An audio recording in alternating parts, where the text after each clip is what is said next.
Begitu mudahnya mereka membuat langkah, membuat orang mengantri, lalu kemudian ada 2 orang meninggal tapi tidak ada tanggapan apapun. Disinilah letak ketidakadilan. APBN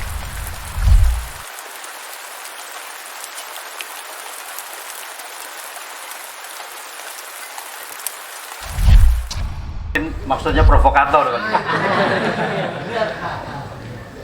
1908 adalah kebangkitan nasional.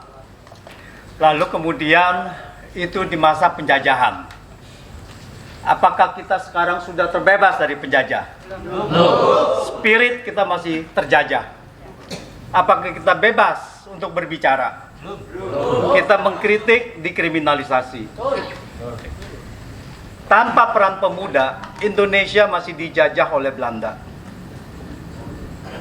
Jadi pada tahun 1908 didirikan Perhimpunan Indonesia, Perhimpunan Pelajar Indonesia di negeri Belanda. Lalu kemudian menjelma menjadi Perhimpunan Indonesia, yang awalnya adalah bahasa Belanda. Nah, di situ cikal bakal perjuangan pemuda Indonesia. Sekarang kalau kita lihat, kita masih belum terbebas dari kemiskinan.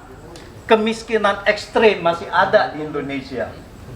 Kemiskinan ekstrim ada sekitar 17 kabupaten, itu masih pendapatan daerah.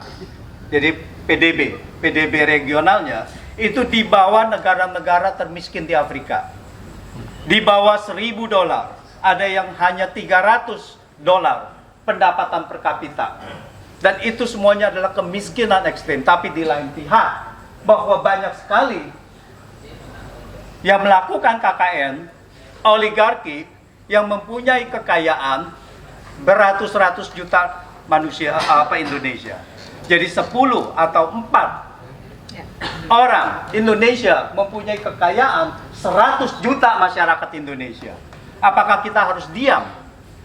Tidak. Di sini kita harus menggugat, karena disinilah ketidakadilan dan disinilah kita masih terjajah. Dan bahaya dari KKN ini adalah bahwa KKN menciptakan oligarki dan oligarki akan mencengkeram negara kita. Kalau kita lihat bahwa oligarki ini sudah menindas kita, contohnya adalah misalkan minyak goreng, dengan sebegitu mudahnya mereka membuat langkah, membuat orang mengantri, lalu kemudian ada 2 orang meninggal tapi tidak ada tanggapan apapun. Disinilah letak ketidakadilan. APBN, ya, keuangan negara, itu mereka mengambil, ya, dengan menindas rakyat, dengan mengurangi subsidi, mengurangi bantuan-bantuan kepada masyarakat.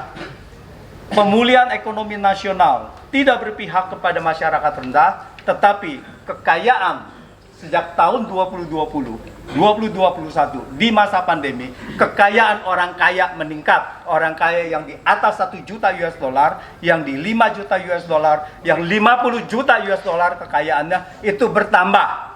Tapi kemiskinan ekstrim tidak berkurang. Dengan defisit 1.000 triliun.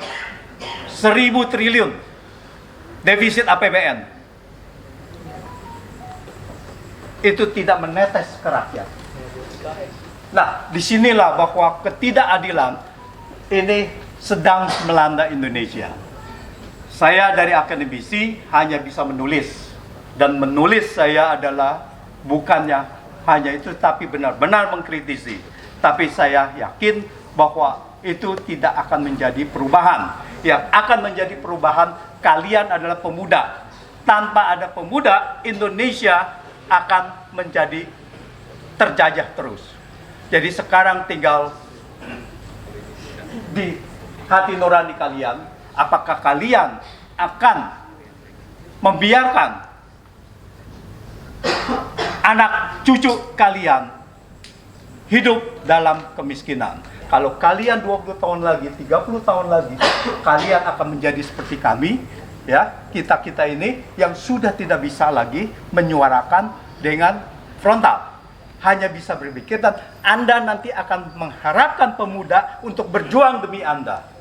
Nah, untuk itu berjuanglah untuk diri sendiri. Terima kasih.